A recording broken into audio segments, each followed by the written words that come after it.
वाणी मणियसि चिदावरणे निषण्णा पुण्योपमी चरणां शरणं प्रपद्ये योऽन्तः प्रविश्य मम वाच्यमिमां प्रसुप्तां सञ्जीवयत्यखिलशक्तिधरः स्वधाम्ना अन्यांश्च हस्तचरणश्रवणत्वगादीन् प्राणान् नमो भगवते पुरुषाय तुभ्यम् ज्ञानतिमिरान्धस्य ज्ञानाञ्जनशलाकया चक्षुरुन्मीलितं येन तस्मै श्रीगुरवे नमः। तस्मै श्रीगुरवे नमः।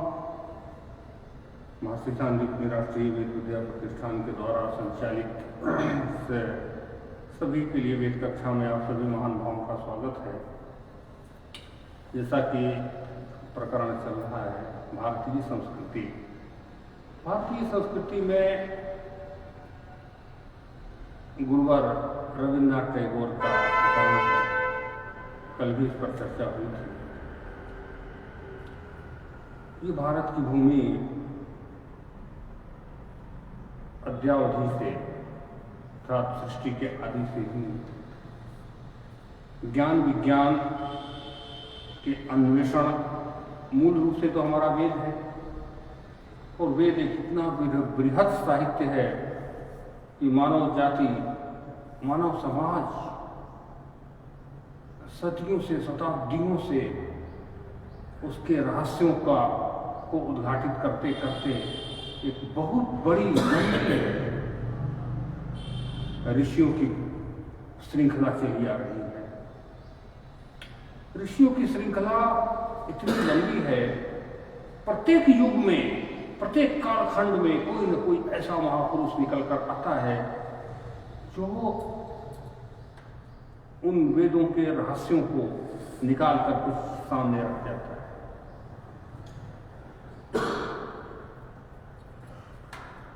हमेशा तालाब का जल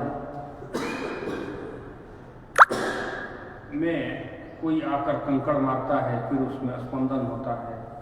धीरे धीरे वो स्पंदन जो स्पंदित होता है, वो जल जब शांत होता है, फिर न कोई महापुरुष आकर उसको स्पंदित करने का ये क्रम चलता आ रहा है। इसी क्रम में परम श्रद्धेय गुरुवर रविन्द्रनाथ टैगोर जी का उदय होता है। बहुत ही संभ्रांत परिवार, बहुत ही शिक्षित परिवार में। और उन्होंने जब ये देखा कि हमारा धरोहर है आचार्यों का, हमारे पूर्वजों का जो इतना बड़ा धरोहर ज्ञान विज्ञान का मेरे पास है, उसके बाद भी हम सदियों से आक्रांताओं के द्वारा क्रांत होते आते चले आ रहे हैं। उसके मूल में जिसका अभाव था उसको उन्होंने देखा।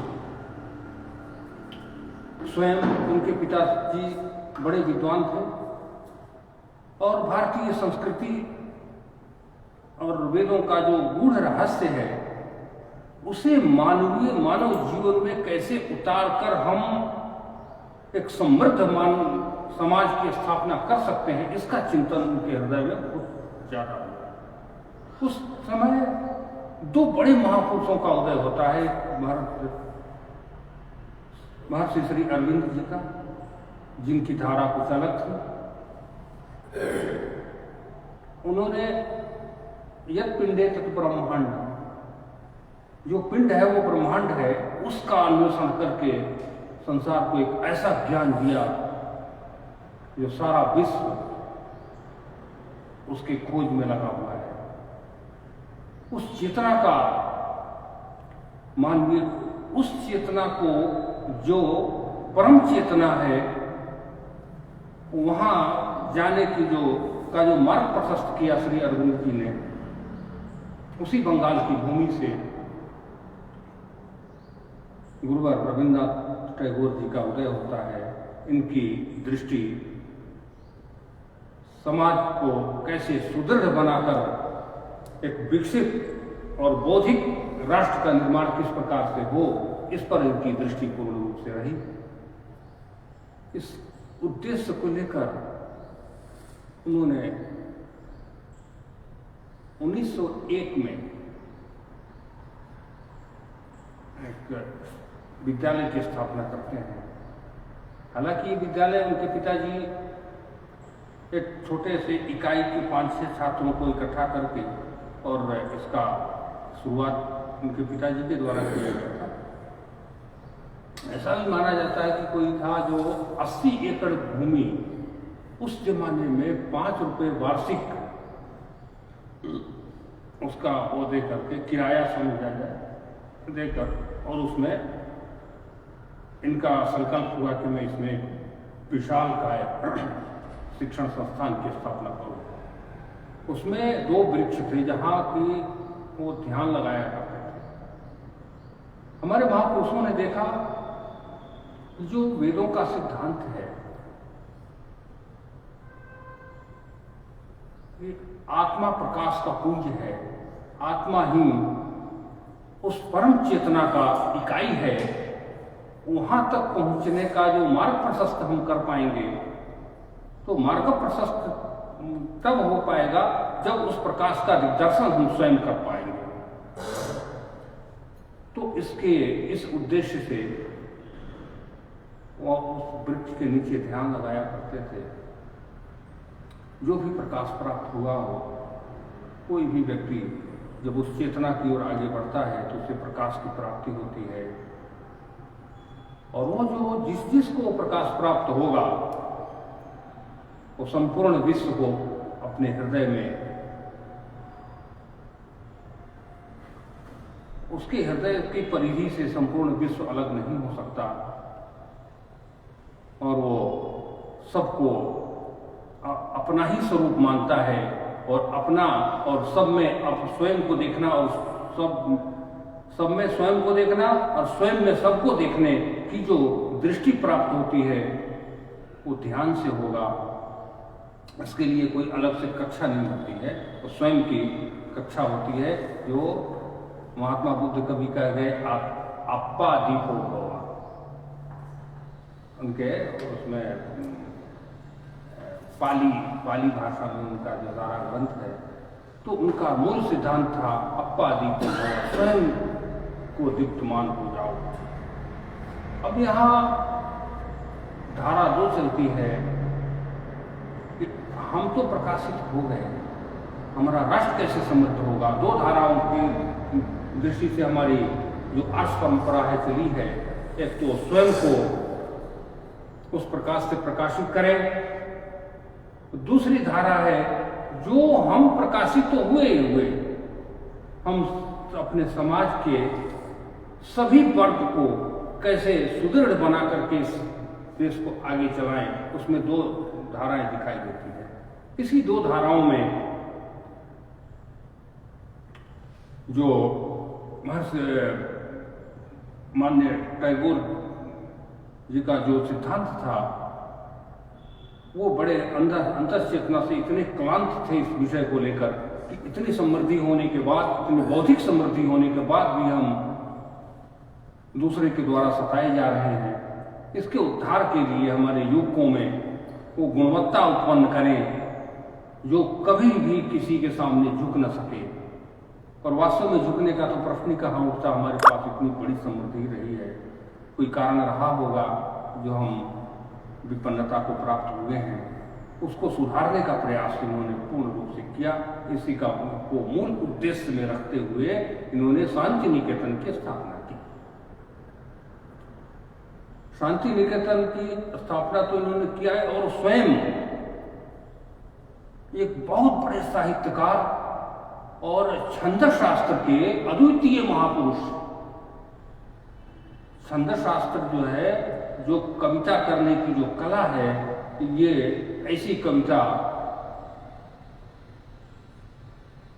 और वो कविता हमारी बहुत बड़ी श्रृंखला है। भगवान वाल्मीकि से लेकर अद्यावधि तक जो संस्कृत के आचार्यगण रहे हैं, जो संस्कृत के कविगण रहे हैं, उनकी बहुत बड़ी श्रृंखला है, बड़े महान से महान कवि हुए हैं। परंतु रविन्द्रनाथ टैगोर जी की जो कविता है, वो कविता पूर्ण रूप से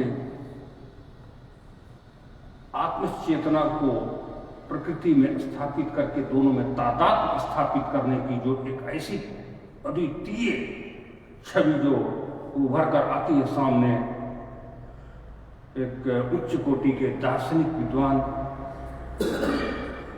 पहले विषय तात्पर्य ये होता है कि हम किसी दूसरे को प्रकाशित करने के पूर्व, दूसरे को कुछ शिक्षा देने के पूर्व स्वयं को इतने शिक्षित हो जाएं जो उदाहरण हो, और फिर वो प्रकाश अपने शिष्यों को दें। तो शांति निकेतन की स्थापना के पूर्व अंग्रेजों से जो युद्ध होता है, स्वतंत्रता संग्राम के लिए बहुत बड़े बड़े काम किया आपने। उसके पश्चात जो उनका मूल उद्देश्य था कि हमारे छात्रों में कुंठा को समाप्त करना, रचनात्मक क्षमता को विकसित करना, उनके भीतर जो चेतना है उसे इतनी जागृत करना कि प्रत्येक क्षण वो प्रश्नों के उत्तर में उनका मस्तिष्क उलझा रहे। रचनात्मक स्वभाव। दूसरा, प्रकृति से तादात्म्य, क्योंकि हम भी वो इस विषय को पूर्ण रूप से जानते थे कि जो मेरी वेदों में जो वैज्ञानिक रहस्य हैं, याज्ञिक रहस्य हैं, वो सब के सब प्रकृति से, और हम हमारा दायित्व है कि हम प्रकृति को सुदृढ़ बनाएं, और वो सुदृढ़ बनाने की जो प्रक्रिया है, जो याजुषिक प्रक्रिया है, यजुर्वेद का संपूर्ण याजुषिक प्रक्रिया, वो सारी प्रक्रिया का मूल उद्देश्य ही है कि जो हम हैं, जो प्रकृति है, जो पंचतत्व हैं, उन पंचतत्वों से जो उत्पन्न होने वाली, जो प्रकृति में पेड़ पौधे, जीव जंतु, प्राणी मात्र, जो अदृश्य अदृश्य पदार्थ जो कुछ भी प्राप्त हो रहे हैं, जो दिख रहे हैं, जो नहीं दिख रहे हैं, सब में किस प्रकार से सकारात्मक ऊर्जा की उत्पत्ति हो सके, इसके उद्देश्य से याजुषिक प्रक्रिया का प्रयोग किया जाता है। ऐसी हमारी वैदिक परंपरा है। उस परंपराओं को दृष्टि में रखते हुए हम युग के धर्म को पूरा पहचान कर कि हम उतनी लंबे चौड़े यज्ञ को नहीं कर पाएंगे, हमारे में सामर्थ्य नहीं है, तो किस रूप में हम प्रकृति की सेवा करें, किस रूप में हम तादात्म्य स्थापित करें प्रकृति से। देश और काल की परिस्थितियों को ठीक से देखकर रविन्द्रनाथ टैगोर जी ने जो उपदेश और जो उद्देश्य से विश्वविद्यालय की स्थापना की थी, शांति निकेतन की स्थापना की थी आपने, वो उद्देश्य उनके कविताओं के माध्यम से हृदय को ऐसा आह्लादित करता है, लगता है कि हम पूरी प्रकृति मेरे में समाहित है। और जब पूरी प्रकृति जब मेरे में समाहित होगी तो स्वाभाविक रूप से उसके प्रति मेरी निष्ठा होगी और हम प्रकृति का नुकसान नहीं करेंगे। उनका बहुत बड़ा एक क्रांति था कि हम सब का सब जो भी प्रकृति है और मनुष्य है, प्रकृति है, चित्तवृत्ति है, सब एकात्म भाव होकर के राष्ट्र को समृद्ध बनाए। मूल उद्देश्य इनका विश्वविद्यालय बनाने का यह था, जिसमें कला, संस्कृति, चित्रकला, इस सारे विषयों को का बिल्कुल गहन अध्ययन कराना, शासन व्यवस्था किस प्रकार से हो, समाज के सभी वर्ग में ऐसा एकात्म भाव तादात्म्य हो जब तक वो, और समाज विज्ञान की दृष्टि में तो उनका इतना महत्वपूर्ण योगदान है कि जैसे अथर्ववेद में पूरा है समाज, राष्ट्र, व्यक्ति, तो उसको लेकर तत्कालीन जो कालखंड है, जो काल की परिस्थितियां हैं, उसके अनुकूल हम किस प्रकार स्वयं को ढालकर उन अविच्छिन्न वैदिक परंपरा को किस प्रकार से हम समाज में लाकर अपने राष्ट्र को समृद्ध कर सकते हैं, इसके लिए उन्होंने पूरी शक्ति से विश्वविद्यालय की स्थापना की। उनके उद्देश्यों में जो कलाओं की चर्चा आती है अपने यहाँ, 64 कला जो जीवन में पूर्ण रूप से उपयोगी है। अब वो जीवन में उपयोगी है तो जिस समय भगवान कृष्ण के समय जो 64 कलाएं रही होंगी, ये आवश्यक नहीं है कि आज पूरा का पूरा हमें उपयोग में आ रहा है। उसमें 64 कलाओं में तो जैसा कपड़ा फट गया तो उसमें सुई से सिलने की जो कला है वो भी था। अब तो तमाम प्रकार की मशीनें आ गई हैं, बहुत सारी चीजें हैं, तो उसमें कुछ न कुछ समय के आधार पर कुछ परिवर्तन होते हैं। तो हमारे महापुरुष, इसीलिए भगवान का कथन है कि मैं समय समय पर आकर उस चेतनाओं को पल्लवित करूंगा जो प्रत्येक युग में, प्रत्येक समय कालखंडों में उसको पुष्ट करता चला जाएगा। बस उन्हीं भगवान कृष्ण के स्वरूप को मानकर रविन्द्रनाथ टैगोर जी को कि उस समय आकर आपने जो देश को दिया है कला संस्कृति,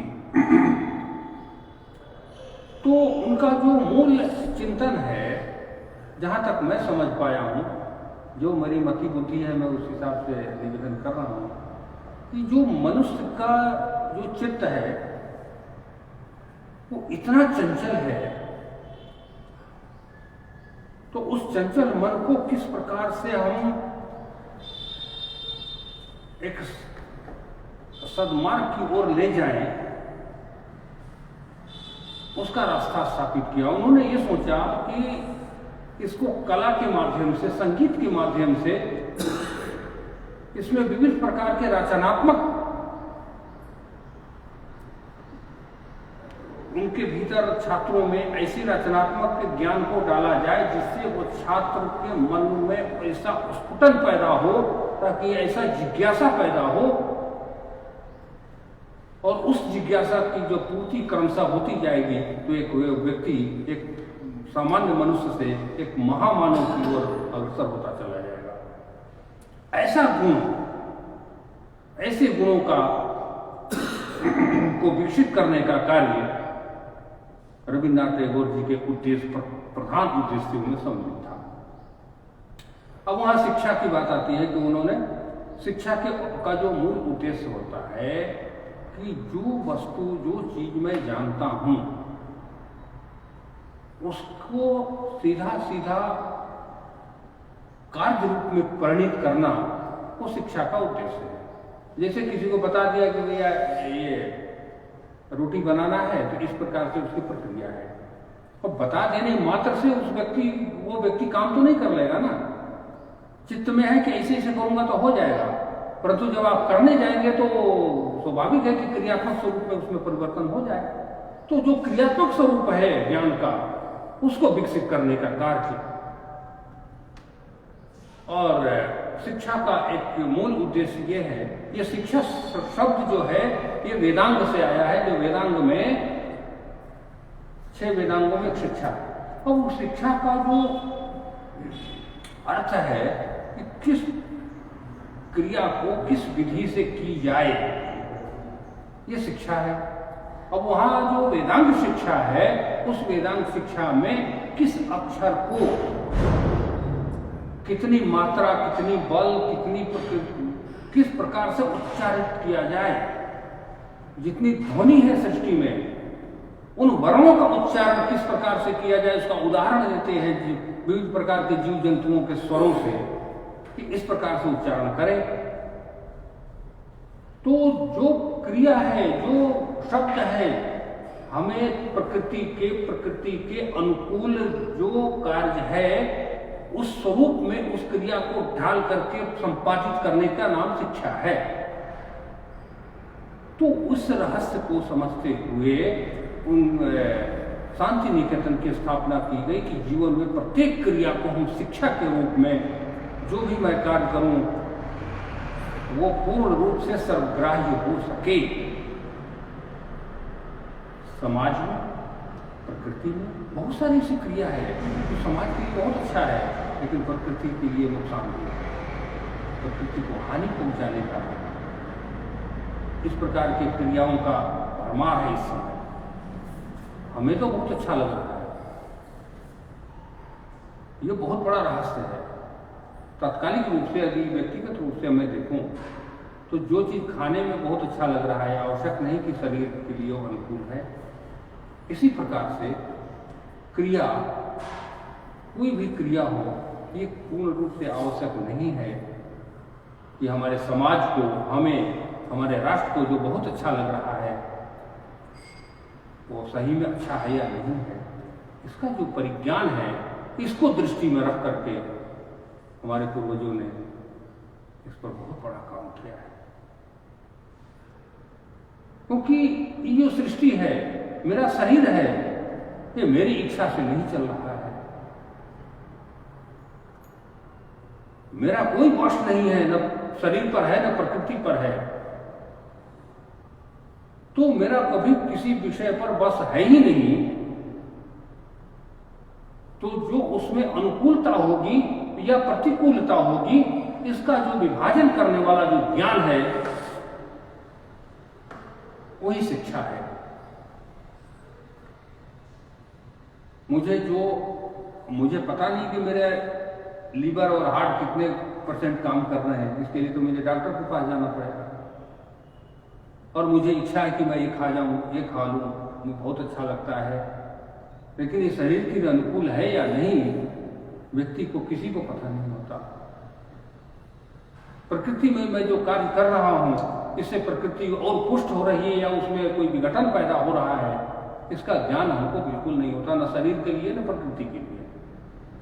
ये जो रहस्य है, इसी रहस्य को उद्घाटित करने का कार्य हमारे उन महापुरुषों ने किया है जो प्रत्येक कालखंड में आ करके हमें मानव समाज को अपलावित किया है कि तुम्हें ये करना है, तुम्हें ये नहीं करना है। यही तो पूरा शास्त्र हमारा वेद से लेकर हमारे आधुनिक महापुरुषों तक और आज तक इसी पर चिंतन होते आ रहा है। और इस चिंतन से जो विमुख समाज होगा, न तो अपने लिए कल्याणप्रद होगा, न समाज के लिए, न राष्ट्र के लिए, न विश्व के लिए। यही भारतीय चिंतन की मूल परंपरा है। और इसी मूल परंपरा को लेकर उस समय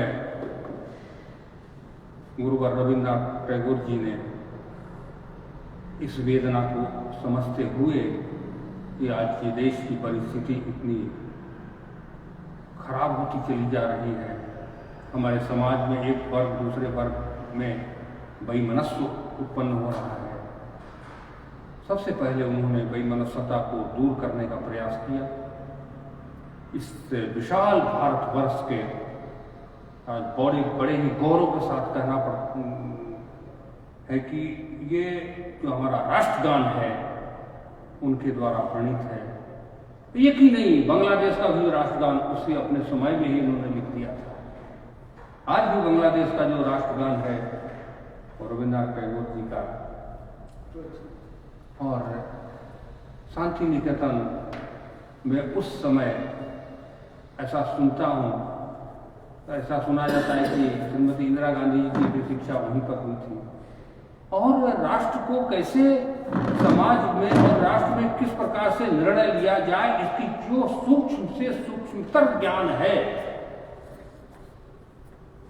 इसके लिए उन्होंने कार्य किया और उसका बहुत अच्छा सुपरिणाम इस राष्ट्र को प्राप्त हुआ उस समय कलात्मक दृष्टि से। और वो देखिए महापुरुषों की दूरदृष्टिता, ऐसी दूरदृष्टि जो संगीत के माध्यम से, चित्रकला के माध्यम से उन्होंने ये देखा कि हमारा जो जन समूह है, जन समुदाय है, प्रत्येक व्यक्ति इन रहस्यों को नहीं समझ पाए, तो उन्होंने छोटी छोटी कविता के माध्यम से,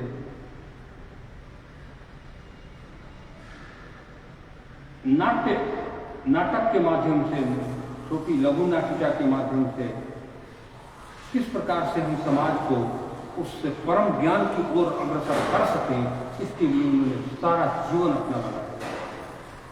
एक ऐसा महापुरुष जो संवेदनाओं से ओतप्रोत होकर छात्रों में वो चीजों को भरी है, उन्होंने जो आज भी शांति निकेतन का नाम सुनते ही हर व्यक्ति के हृदय में एक अदृश्य शांति स्थापित हो जाती है। एक ऐसा प्रकाश। और उस जमाने में बांग्लादेश तो बाद में बना, पश्चिम बंगाल एक ज्ञान का बहुत बड़ा स्वरूप था। और वैदिक परंपरा को यदि देखा जाए तो कई वेद शाखाएं वहां जीवित थी पश्चिम बंगाल में। अब जो वेद विद्या प्रतिष्ठान में जो म्यूजियम बन रहा है, इसमें कई देशों का में जो वेद की परंपराएं थी, उन परंपराओं पर कार्य किस किस वेद शाखाओं का किस प्रकार से कैसी परंपरा रही है, उस पर भी चिंतन करके वहाँ कुछ म्यूजियम में स्थापित किया जाएगा। इसमें पश्चिम बंगाल भी, इंडोनेशिया भी है, कई देश हैं उसमें। तो इन चीजों को महापुरुषों ने समझा और रविन्द्रनाथ टैगोर जी जैसा महापुरुष के माध्यम से यह देश, यदि मैं समझता हूं कि अगर उनके शिक्षाओं पर आधारित होकर के उनका समाज चिंतन, उनका राष्ट्र चिंतन को दृष्टि में रखकर यदि आज भी हम चलते हैं तो हमारा राष्ट्र आज बहुत उन्नति को प्राप्त होगा। राष्ट्र की उन्नति केवल भौतिक संसाधन और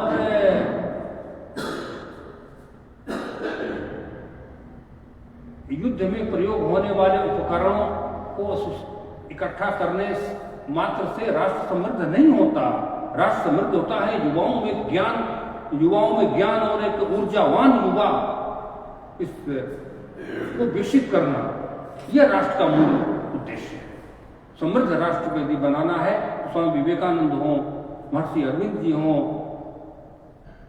गुरुदेव टैगोर जी हों, इन सबका एक मात्र उद्देश्य था कि हमारा जो युवा वर्ग है वो दिशाहीन न हो।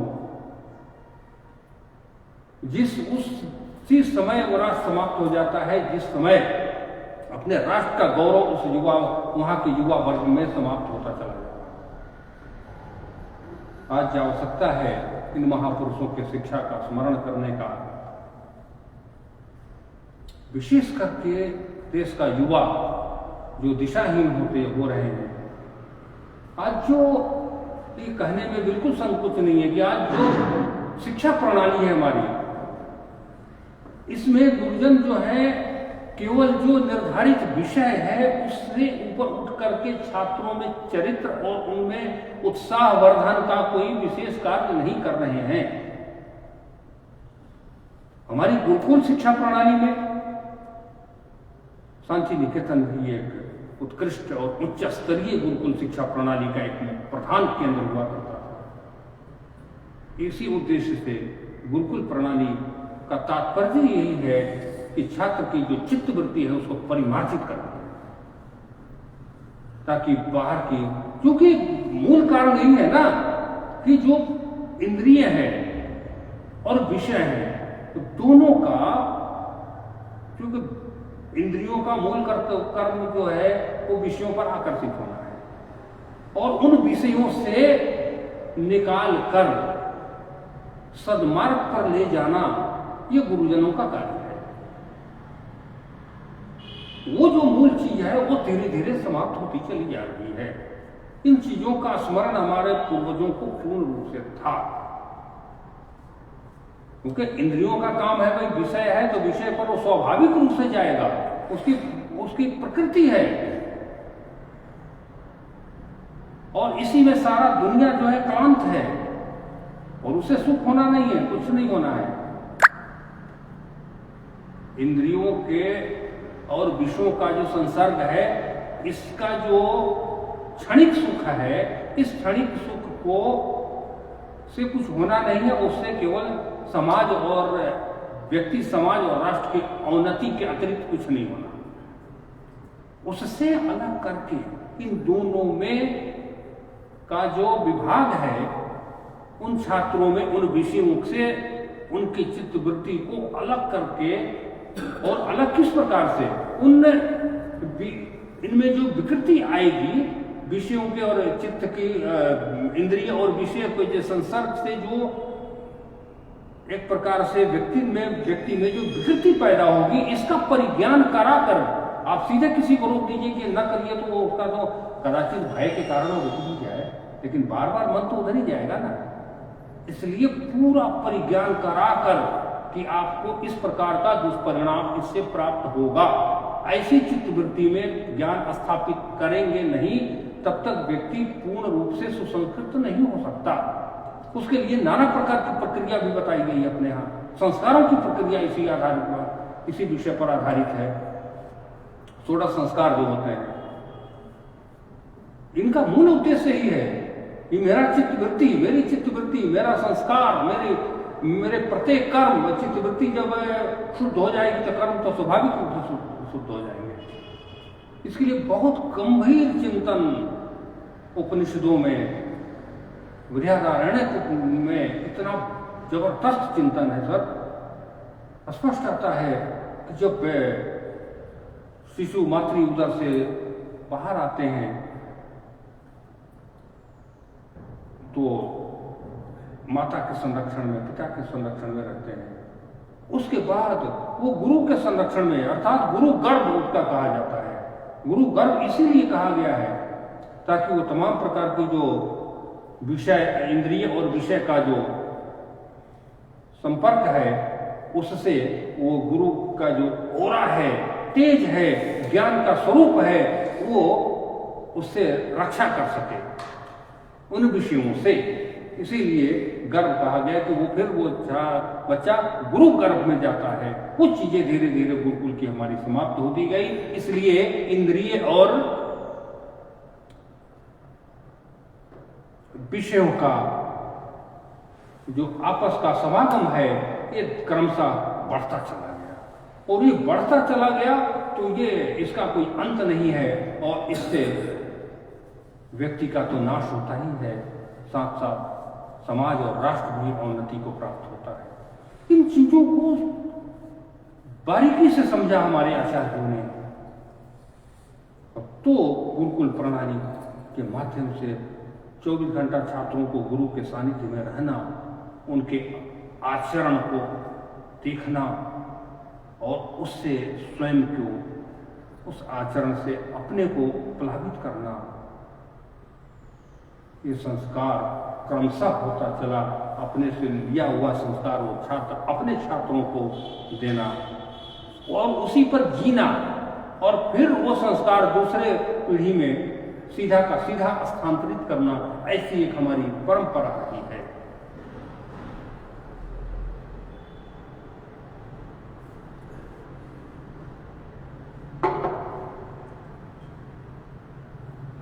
तो इसी उद्देश्य से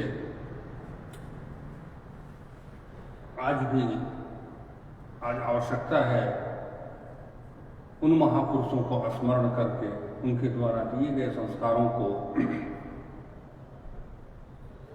स्मरण करना, चिंतन करना उनकी शिक्षाओं पर।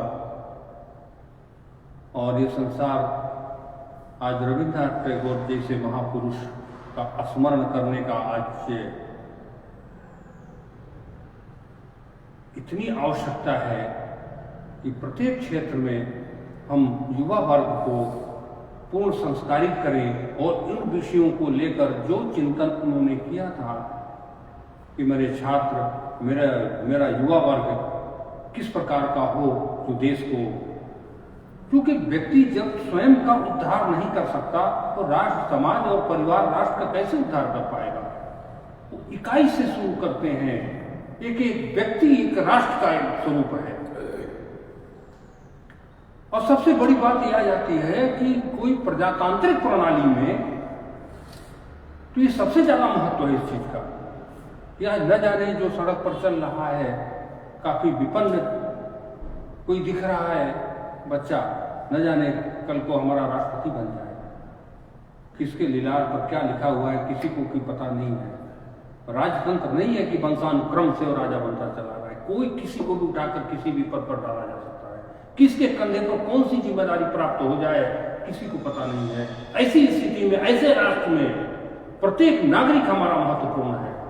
प्रत्येक नागरिक को वो शिक्षा, वो संस्कार की आवश्यकता है ताकि वो जब जिस समय जैसी भी दायित्व उसको प्राप्त हो सके और राष्ट्र के लिए कल्याणकारी व्यक्ति सिद्ध हो सके। इसलिए भारत जैसे देश में इन शिक्षाओं को पल्लवित करने की आवश्यकता है।